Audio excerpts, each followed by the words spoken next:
అంకమ్మున నేర్చుకొన్నయవియే నిర్వాణ పర్వములౌ ఆయా స్తోత్రములో. అమ్మా, నీ అంకమ్మున నేర్చుకొన్నయవియే నిర్వాణ పర్వములౌ ఆయా స్తోత్రములు. ఆదిశంకరుల శైవానంద సౌందర్య వీచీ యోగములు నియంకమ్మున నేర్చుకున్నయవియే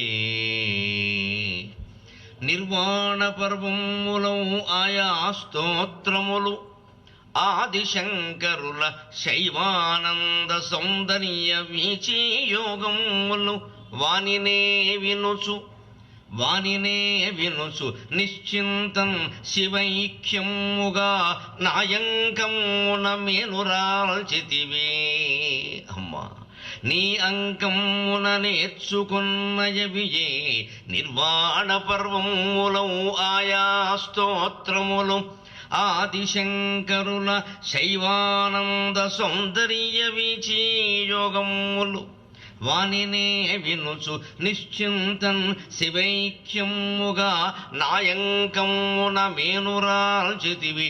ధన్యం వయ్యే నా జన్మమే, ధన్యం వయ్యే నా జన్మమే. జడభరతోపాఖ్యానం కథని ఈ ప్రార్థనతో మొదలుపెట్టడంలో ఒక గొప్ప ఉద్దేశం. బతుకంతా ఎలా బతికాము అనేది ఎంత ముఖ్యమో, వెళ్ళిపోయేటప్పుడు ఏ భావనతో వెళ్ళిపోయాము అనేది అంతకంటే ముఖ్యం. ఈ కథలో ప్రధాన అంశం అదే. జీవితం అంతా ఎలా గడిపినా, అది రకరకాలుగా సాగినా, అది ఎంత ముఖ్యమైనా వెళ్ళేటప్పుడు ఏ దృష్టితో ఈ శరీరాన్ని విడిచిపెట్టాము అనేది చాలా ముఖ్యమైన విషయం. అది కూడా ఏమీ అశ్రద్ధ చేయాల్సింది కాదు. వారి పట్ల ఇతరులు ఎలా ప్రవర్తించారు, తర్వాత వారు ఏం కర్మకాండాలు చేశారు, ఇదంతా పెద్ద విషయం కాదు. దాని గురించి అసలు ఆలోచించక్కర్లేదు. కానీ ఈ జీవుడు బతుకుండగానే తనకి చేసుకోవలసినవి తాను చేసుకునే వెళ్ళిపోవాలి. చేసుకోవలసినవి చేసుకునే అంటే కర్మకాండ చేసుకోవడం కాదు, అది మనం చేసుకునేది కాదు. అసలు ఎవరు కర్మకాండ చేసినా చెయ్యకపోయినా, ఏ నీళ్లు వదిలినా వదలకపోయినా వాడి ముక్తి వాడు సాధించుకుని వెళ్ళాలి. అది జీవికి లక్ష్యం.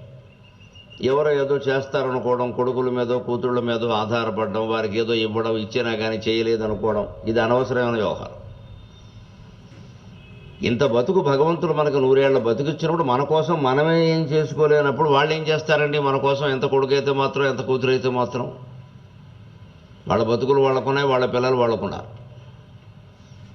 జడభరతోపాఖ్యానంలో ఇది చాలా ముఖ్యమైన సన్నివేశం. అందుకోసమే నేను ఈ ప్రార్థనతో మొదలుపెట్టాను. మా అమ్మగారు పరమపదించేటప్పుడు 2012 మార్చి 6వ తేదీ పరమపదించేటప్పుడు నా ఒళ్ళో పడుకుని ఉంటే ఆవిడ శివానంద లహరి, సౌందర్య లహరి, కాళహస్తీశ్వర శతకం, దక్షిణామూర్తి స్తోత్రం, మనీషా పంచకం అన్నీ చదువుతూ అత్తారింటికి పంపించినట్టు పంపించాను. ఏమీ మొహమాట పడకుండా. 91 సంవత్సరాలు. ఇంకా మనం కన్నీళ్లు పెడుతూ కూర్చుంటే ఉపయోగం లేదు. అక్కడ ఇప్పుడు పెట్టవలసింది కన్నీళ్లు కాదు, పన్నీళ్లు చల్లి పంపించడమే. ఆ ధైర్యం ఉండాలి. దానికి మనం జీవితంలో సంపాదించినటువంటి జ్ఞానం ఉపయోగపడుతుంది. ఆవిడికి నాకు ముందు యోగం ఉండాలి. ఆ యోగం ఉంది. అందుకే నేను అప్పుడు వచ్చిన ప్రార్థనే ఇప్పుడు మళ్ళీ చెబుతున్నా. అప్పుడు నేను అనుకున్న ఎంత అదృష్టం ఇది.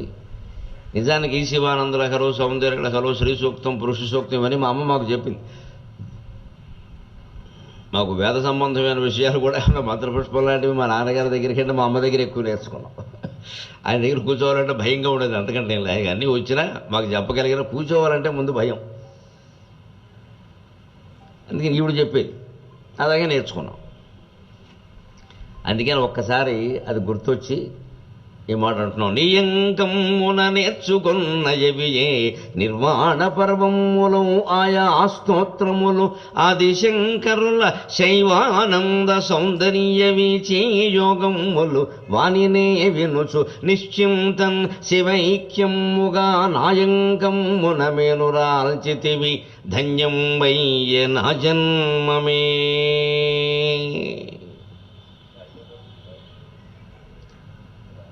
ఇప్పుడు కథలోకి మనం ప్రవేశిస్తూ మహాయోగి షిరిడీ సాయి కూర్చుని వినడానికి సరదా పడే ఉపాఖ్యానం జడభరతోపాఖ్యానం. అందుకే నేను అది పెట్టమని చెప్పాను. సాయిబాబా కూడా కూర్చుని వినాలనిపిస్తుంది. వీడు ఎలా చెబుతాడో చూద్దాం, అసలు ఇది నా కథే కదా. జడభరతుడు అంటే మరో సాయిబాబా, సాయిబాబా అంటే మరో జడభరతుడు. అందుకని ఆయనకి నమస్కారం చేసి మనం కథాంశంలోకి ప్రవేశిద్దాం. సాయికి భక్త చిత్త మృదు సారస సారమరంద మాధురీ పాయికి, సాయికి భక్త చిత్త మృదు సారస సారమరంద మాధురీ పాయికి, సాయికి సభక్త చిత్త మృదు సారస సారమరంద మాధురీ పాయికి, సర్వజీవ సమభావనదాయికి, సర్వజీవ సమభావనదాయకి, మేటి ద్వారకామాయికి, మేటి ద్వారకామాయికి, యోగి మాన్యజన మానస దీపిత చిత్ ప్రకాశ సంధాయికి, యోగి మాన్యజన మానస దీపిత చిత్ ప్రకాశ సంధాయికి, షిర్దిశాయికి యదన్ గది చేసి నమస్కరించెదన్, నా యదన్ గది చేసి నమస్కరించెదన్. సాయికి భక్త చిత్త మృదు సారస సారమరంద మాధురీ పాయికి. భగవంతుడు సాయి రూపంలోనైనా, శివుడు రూపంలోనైనా, సర్వేశ్వరుని రూపంలోనైనా ఏది స్వీకరిస్తాడు అంటే మన చెత్త జీవితం అంతా సేకరించడానికి ఆయన సిద్ధంగా ఉండడు. ఎలా ఉంటే అలాగా. ఏమండి జీవిత సారం ఏమిటి అని అడుగుతాడు. ఇంత బతుకు బతికవు, ఏం చేశావు? నేను అందరికంటే ఎక్కువ కాలం బతికానండి. అది అనవసరమైన విషయం. జంతువులు ఉంటాయి, చెట్లు ఉంటాయి, చాలా కాలం బతుకుతాయి. వాటి వల్ల కొంత ఉపయోగం ఉంది. మనది వల్ల ఏముంది? మరి చెట్టు 1000 ఏళ్ళు బతుకుతుంది అంటారు. బతికినాది 1000 ఏళ్ళు ప్రతిక్షణం ఉపయోగం ఉంది. దానివల్ల ఎంతోమందికి నీడనిస్తోంది. మరి ఆ మాత్రం నీడ మనం ఇచ్చామా? లేనప్పుడు ఎందుకు 100 ఏళ్ళు బతకడం ఊరికే? మనం వెళ్ళిపోతే ఆ నీడ ఇంకోటి అనుభవిస్తాడు, ఆ తిండి ఇంకోటి తింటాడు, ఆ గుడ్డలు ఇంకోటి కట్టుకుంటాడు. ఎవరికి ఏమీ చేయనప్పుడు మనం ఎందుకు ఇక్కడ? నేనెంత సాధించానండి, మా పిల్లలు ఎంత వృద్ధిలోకి వచ్చారని అవంతి పెద్ద విషయాలు కావు. చిన్న పురుగు కూడా తన పురుగుని వృద్ధిలోకి తెచ్చుకుంటుంది. పిల్లలు వృద్ధిలోకి తేవడం పెద్ద విషయం కాదు. అది ఒక చిన్న చీమ కూడా 2 చీమలను వృద్ధిలోకి తెచ్చుకుంటుంది. వాటి నోట్లో 2 బెల్ల మొక్కలు పెట్టాక అది పోతుంది. మన పిల్లలు ఉద్యోగాలు చేయడం, వృద్ధిలోకి రావడం కూడా అంతే. అవి జీవిత లక్ష్యాలు కావు. నిన్ను నువ్వు తెలుసుకున్నావా? నువ్వెవరో నీకు అర్థమైందా? నేనెవరో అంటే సమాధానం చెప్పగలవా? ఆధార్ కార్డు లేకుండా. నేనెవరో అంటే ఆధార్ కార్డు లేకుండా జవాబు చెప్పాలి. పేరును ఊరు చెప్పడం కాదు ఇక్కడ. అది తెలుసుకోలేనప్పుడు జీవితం వృధా. అందుకే భక్త చిత్త మృదు సారస సార మరంద మాధురీ పాయికి, మన మనస్సుని పద్మంలా చేస్తే ఆ పద్మంలో ఉండే మకరందం ఆయనకి నైవేద్యం పెట్టాలి. నేను 100 తామర పువ్వుల మీద పోసానని చెప్పడం కాదు. ఆ పువ్వులన్నీ పట్టుకెళ్ళి పోస్తే పువ్వుల్లో ఉండే పురుగులు కూడా అక్కడ చేరతాయి. మకరందం, మకరందం. పువ్వు అంతకంటే ఏం చేయలేం, పువ్వు అక్కడ పెడతాం. నేను పువ్వులో మకరందం తీసి పెట్టలేం కదా.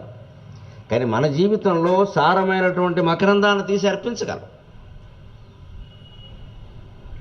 సర్వ సమాజాన్ని సాయిభావంతో చూస్తే మనం సమాజ సేవ సాయి సేవే అవుతుంది ఖచ్చితంగా. ఎవరికి అవసరం ఉన్న వాళ్ళకి ఏ రకమైనటువంటి సాయం చేసినా అది సాయికి సాయం చేసినట్టే అవుతుంది. సాయి అంటేనే సాయం చేసేవాడని అర్థం.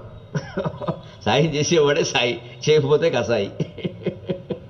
సాయం చేసేవాడే కదా కావాల్సింది. అందుకని మృదుసారస సార మరంద మాధురీపాయికి, సర్వజీవ సమభావనదాయికి. ముఖ్యంగా సాయి భక్తులుగా మనం అలవాటు చేసుకోవలసింది అందరినీ సమానంగా చూడడం. ఆ సమభావం అనేది అలవాటు చేసుకోవాలి. వ్యవహారికంగా ఏవో భేదాలు ఉంటాయి. పైన ఉండేవాడు పైన కూర్చునేవాడు పైన కూర్చుంటాడు, కింద కూర్చున్నవాడు కింద కూర్చుంటాడు, అది పెద్ద విషయం కాదు. పెద్ద చిన్న ఆడ మగ చిన్న చిన్న భేదాలు అవన్నీ కూడా, అవన్నీ పెద్ద ప్రతిదానికి పాటించవలసిన విషయాలు కావు. కొన్ని పేరెంటాలకు ఆడవాళ్ళని పిలుస్తారు, మగవాళ్ళని పిలవరు. మమ్మల్ని పిలవలేదని మగవాళ్ళ తయారైతే బుద్ధి ఉందా లేదా అని అడుగుతారు. సమభావం అంటే ఎక్కడ? అన్ని పేరెంటాలకు మమ్మల్ని పిలుస్తారా? మీరు పిలవలేదంటే అలాగే కొన్నిటికి ఆడాలని పిలవరు. మమ్మల్ని పిలవలేదు అనకూడదు, పిలవరు అంతే. వెళ్ళకూడదంటే మానేయాలి, మళ్ళీ దాని ప్రశ్న ఏంటి? ఆ నిబంధనలు పాటించాలి. లేనప్పుడు దేవుడికి మనకు భక్తి ఏమిటి? ఫలానా గుళ్ళోకి ఫలానా వాడు వెళ్ళదంటే మానేయాలి అంతే. దేవుడి మీద భక్తి ఉందంటే మళ్ళీ నిబంధనలు వ్యతిరేకిస్తాం. ఈ గుళ్ళోకి వచ్చినప్పుడు చొక్కా విప్పేయాలంటే విప్పేయాలి అంతే, లేదా రావడం మానేయి. అందుకని ఈ నిబంధనలన్నీ ఎందుకండి? చొక్కాను బట్టే దేవుడు కనపడతాడు, ఈ పిచ్చి ప్రశ్నలు ఇక్కడ ఇక నీ ఇంటికి వెళ్ళి వేసుకో. ఆ మాత్రం క్రమశిక్షణ పద్ధతి, ట్రాఫిక్లో పాటించే క్రమశిక్షణ కూడా ఇక్కడ పాటించకపోతే ఇంకా దేనికి? ట్రాఫిక్లోనే మనకు లేదే. అక్కడ ఏదో ఎడం వైపున వెళ్ళమని చెబుతారు, వెళ్ళకపోతే ఏమైందంటే మూతి పగులుతుంది, ఏమవుతుంది నీకో ఇంకోడుకో, వెళ్ళకపోతే రేపు. ఏదైనా అంతే. అంటే సమత్వం ఏమిటి అంటే స్థూలంగా ఆత్మపరంగా అంతా సమానమే. వ్యావహారికంగా ఉండే భేదాలు ఉంటాయి, వాటిని మనస్సులోకి వెళ్ళనివ్వకూడదు. కొన్ని ప్రత్యేక కారణాల వల్ల వారు వద్దంటాం, వీరు కావాలంటాం, ఏదో చెబుతాం. ఆ ప్రత్యేకతనే మనం గౌరవించాలి. అది లోకం వరకు ఏమిటి, లోపల ఉండకూడదు. అలాగే అనేక రకాల భేదాలు ఉంటాయి. పెద్ద చిన్న భేదాలు ఉంటాయి, గురువు శిష్యుడు భేదాలు ఉంటాయి, తండ్రి కొడుకు భేదాలు ఉంటాయి. తండ్రి కొడుకు మీద కోపం వస్తే బుద్ధి లేదా అంటాడు, కొడుకు తండ్రి మీద కోపం వచ్చినా బుద్ధి లేదా అనకూడదు, మతి లేదా అనాలి.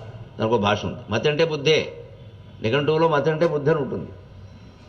కొడుకు మీద కోపం వస్తే తండ్రి ఏం బుద్ధి లేదా, ఏం వేషాలు వేస్తున్నావు అనొచ్చు. కొడుకు తండ్రి మీద ఎంత కోపం వచ్చినా నిజంగా ఆయన ప్యాకెట్లో మొత్తం ఆస్తంతా దగ్గర పెట్టినా బుద్ధి లేదా అనకూడదు. ఏం నాన్నగారి మతి లేని పనులు అనాలి. సరే ఏం చేద్దావురా అంటాడు, మతి లేకపోతే నువ్వు పుట్టేవులే అంటాడు. వాడు తిరిగి వాడుకుంటుంది. ఆస్తి తగలేసినట్టు ఎందుకు ఒప్పుకుంటాడు, మతి లేదు కాబట్టి నువ్వు పుట్టావు అంటాడు. అయితే తండ్రి మీద కోపం వస్తే అనొచ్చు, మరి చెడ్డ పని చేసినప్పుడు అనాలి కదా. అనకుండా ఎలా ఉంటాడు? ఏంటి నాన్నగారు మతి లేకుండా అనకుండా, బుద్ధి లేకుండా అంటే కుదరదు. అలాగా ఎంత దుర్మార్గుడైనా అనకూడదు. తండ్రి ఎంత దుర్మార్గుడైనా అనకూడదు, అవాడు మతి లేదంతే. అంటే అదొక మర్యాద. నిజానికి నిఘంటువు చూస్తే మీరు మతి ఈజుకుంటూ బుద్ధి అని ఉంటుంది, వాడేస్తానంటే అలాగా పెద్ద చిన్న తేడాలు ఉంటాయి. అంటే వ్యవహారం ప్రకారం మతి వాడే విధానం వేరు, బుద్ధి వాడే విధానం వేరు. ఎవరన్నా సభలోకి మనం ఉంటే శ్రద్ధగా నమస్కరిస్తూనే ఉంటాం, పోతే శ్రద్ధాంజలి ఘటిస్తూనే ఉంటాం. తేడా లేదు. ఆ శ్రద్ధాంజలి అన్నా ఇదేనా కదైనా, బతుకున్న వాడికి శ్రద్ధాంజలి ఘటిస్తున్నామంటే నవ్వుతారు అందరూ. ఉన్నవాడిని పోగొట్టాడు వీరు, పోయిన వాడిని బతికించినా పర్వాలేదు, ఉన్నవాడిని పోగొడితే ఎలాగా. ఇదే భాష. శ్రద్ధాంజలి అనే మాట అక్కడ వాడతాం ప్రత్యేకం. కాబట్టి ఇంకెక్కడ వాడకూడదు. ఎంత శ్రద్ధగా పుష్పాంజలి సమర్పించినా శ్రద్ధాంజలి అనకూడదు దాన్ని. అదే తేడా. ఆ భేదాలు ఉంటూనే ఉంటాయి, కానీ లోపల ఆంతరంగికంగా మనం సమభావంతోనే ఉండాలి. సాయి భక్తి అంటే అర్థం అది. ఆ పైన ద్వారకామాయికి యోగి మాన్యజనమానస దీపిత చిత్ ప్రకాశ సంధాయికి. యోగులైన వాళ్ళందరికీ మహారాజు ఆయన, యోగిరాజు అంటారు, యోగీశ్వరుడు అంటారు. యోగేశ్వరుడు కాదు, యోగీశ్వరుడు. యోగేశ్వరుడు అంటే యోగానికి ప్రభు, యోగీశ్వరుడు అంటే యోగులకే ప్రభువు. ఆ తేడా ఉంటుంది. ఎప్పుడు ప్రజలు ఎన్నుకున్న వాళ్ళు ఎమ్మెల్యేలు ఎన్నుకున్న వాళ్ళు ఎమ్మెల్సీలు, తేడా ఉంటుంది కొంచెం. వాళ్ళు ఎమ్మెల్యేలు అనుకుంటారు, రాజ్యసభ సభ్యులని వాళ్ళు ఎమ్మెల్యేలు అనుకుంటారు. ఎమ్మెల్యేలని ఎంపీలని మనం అనుకుంటాం, లోక్సభ సభ్యులను మనం ఎన్నుకుంటాం, రాజ్యసభ సభ్యులు మనం ఎన్నుకున్న వాళ్ళు ఎన్నుకుంటారు. అంటే ఎందుకంటే దాన్ని పెద్దల సభ అన్నారు, ఎగువ సభ అన్నారు, దీన్ని దిగువ సభ అన్నారు.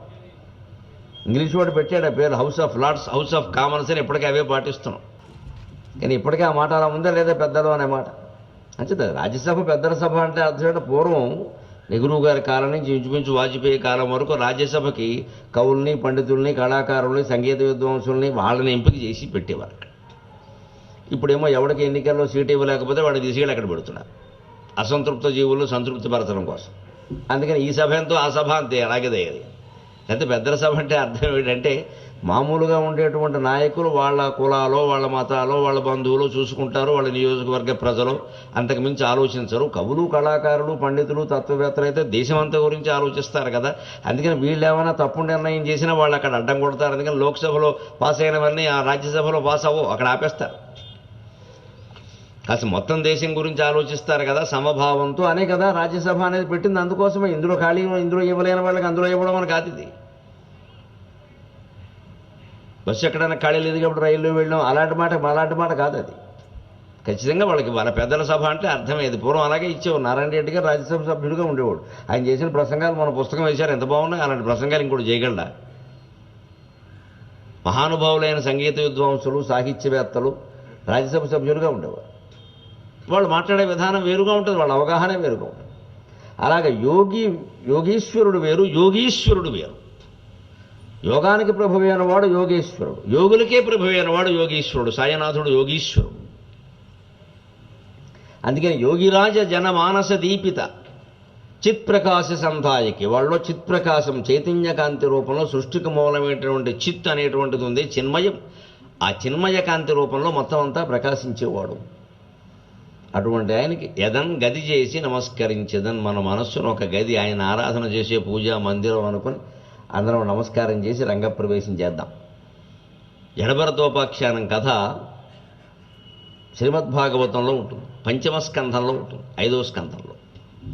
దీన్ని రచించిన వాడు వ్యాస మహర్షి కాబట్టి ఈ పూట ఆయనకి నమస్కారం చేసి అందులో ప్రవేశిద్దాం. రేపు సుఖమహర్షి సంగతి, ఎల్లుండి పోతన గారి సంగతి చూసుకుందాం. 3 రోజులు ఉన్నాయి కాబట్టి అన్ని పద్యాలు ఒకరోజు చెప్తే సమయం ప్రార్థనకు సరిపోతుంది. అందుకని ఇవాళకి మూలం వ్యాస మహర్షి కాబట్టి ఆయన అందించంతే భాగవతాన్ని శుకుడు అందించలేడు, పోతన గారు అందించలేరు. కాబట్టి వ్యాస మహర్షికి నమస్కారం చేసి మనం కథలో ప్రవేశిద్దాము. నియై ఎవ్వడు యుక్త కర్మధునియై ముక్తాత్ముడై జ్ఞానియై తన దైనందిన జీవితమున మహాతత్వము దర్శించి దానిని నా జాతికి కృష్ణ భారత కథా నిర్మాతయై వ్రాసి ఇచ్చెను ఆ వ్యాసుదలంతు ముక్తి పద నిశ్రేణిన్ పదంబూనగన్ ఆ వ్యాసుదలంతు. మునియై ఎక్కువ కాలం మౌనంగా ఉండేవాడైన గ్రంథరచన తప్పితే ఎక్కువ మాట్లాడేవాడు కాదు. ఎవ్వడు యుక్త కర్మధునియై, ఏ పని అత్యవసరమో అది మాత్రమే చేసేవాడు.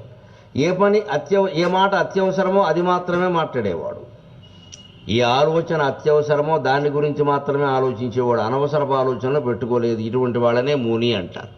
ఇంకాస్త ఎదిగితే ఋషి అంటారు, ఇంకాస్త ఎదిగితే మహర్షి అంటారు, ఇంకాస్త ఎదిగితే రాజర్షి అంటారు, ఇంకాస్త ఎదిగితే బ్రహ్మర్షి అంటారు. ఇక అంతుపట్టలేని వాడిని దేవర్షి అంటారు. దేవర్షి నారదుడు, ఆయన స్థాయి అది. అంచేత మునియై ఎవ్వడు యుక్త కర్మధునియై. ముందు మనం అలవాటు చేసుకోవలసింది ఎక్కువ మాట్లాడకుండా ఉండడం. అలాగే అవసరమైన పని మాత్రమే చేయడం. అన్ని పనులు నెత్తి మీద పూసుకోకూడదు. బాధ్యత అన్నది పైకి చెప్తారు, లోపల ఉన్నది అహంకారం.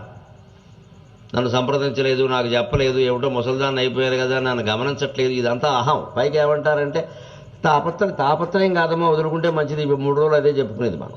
ఎంత వదులుకుంటే అంత మంచిది. ఆ తాపత్రయం తగ్గించుకోమని చెప్పేది.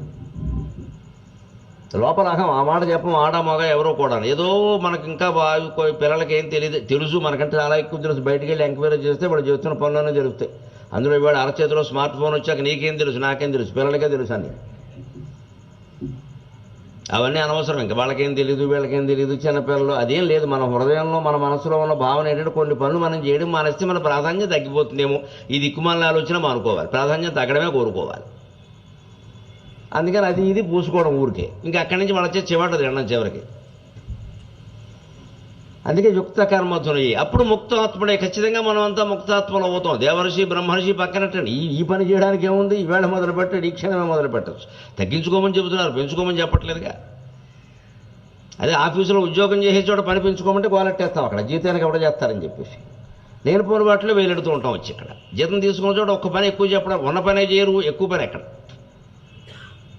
దానికి మళ్ళీ జీతం సరిపోదు, గీతం కావాలి. ఇంట్లో పనులు, బయట పనులు, సంఘ సేవా కార్యక్రమాలు మాత్రం లేనిపోనవన్నీ పెట్టుకుంటారు. ఎందుకంటే పేరు, ప్రతిష్ట, ఓ ప్రచారం. దానికి అందరికీ ఏదో సేవ అనడం. సేవ ఏవో ప్రచారమో మన హృదయానికి తెలుసు. సేవ కోసమే మనం చేస్తే పేపర్లో పేరు వచ్చిందా లేదా, నా పేరు చెప్పుకునేసి ఈ మాట రాకూడదు. ఓ కష్టపడి చేసాం, మన పేరు ఎప్పుడూ రాదు అన్నామంటే నువ్వు స్వార్థం కోసం చేసినట్టే లెక్క. ఇంకా అనవసరం అది. నేను నాది అనేది మర్చిపోవడానికే ఇవన్నీ. అందుకే తన దైనందిన జీవితమున మహాతత్వము దర్శించి వ్యాసుడు తాను దర్శించినటువంటి బ్రహ్మజ్ఞానాన్ని బ్రహ్మతత్వాన్ని దైనందిన జీవితంలో అమలు చేశాడు. అహంకార మమకారాలు ఎక్కడ ఆయనలో ప్రవేశిస్తూ ఉన్నా వెంటనే తొలగించుకునే ప్రయత్నం చేశాడు. ఆయన ప్రవేశించకుండా ఉండవు, అందరిలోనూ ప్రవేశిస్తాడు. ఎక్కడికక్కడే తప్పు తెలుసుకుని తప్పు ఒప్పుకున్నాడు. వ్యాసుడు అంటే నిగర్వి. నిజమేనండి, నేను అహంకారానికి లోనయ్యాను, ఏమిటో అనవసరంగా మమకారం పెంచుకున్నాను అని ఒప్పేసుకున్నాడు ఆయన. అయ్యో నేను ఒప్పుకుంటే నా పరువు ఏమవుతున్నాడో, ఆగితే అవని నిజం తెలిసిందిగా అనుకున్నాడు ఆయన. అంత అమాయకుడు పాపం, అంత నిర్మలమైన మనస్సు వ్యాసుడంటే. అందుకని పైగా అది మళ్ళీ ఏం చేశాడు ఆయన, కేవలం ఆయన జీవించి వెళ్ళిపోకుండా మనకు అందించాడు. కృష్ణ భారత కథా నిర్మాతయ్యి మహాభారతం రూపంలో 1700 శ్లోకాలతో ఒక గ్రంథం, భాగవతం రూపంలో శ్రీమద్భాగవతం రూపంలో 14,093 శ్లోకాలతో ఒక గ్రంథం మనకు అందించాడు.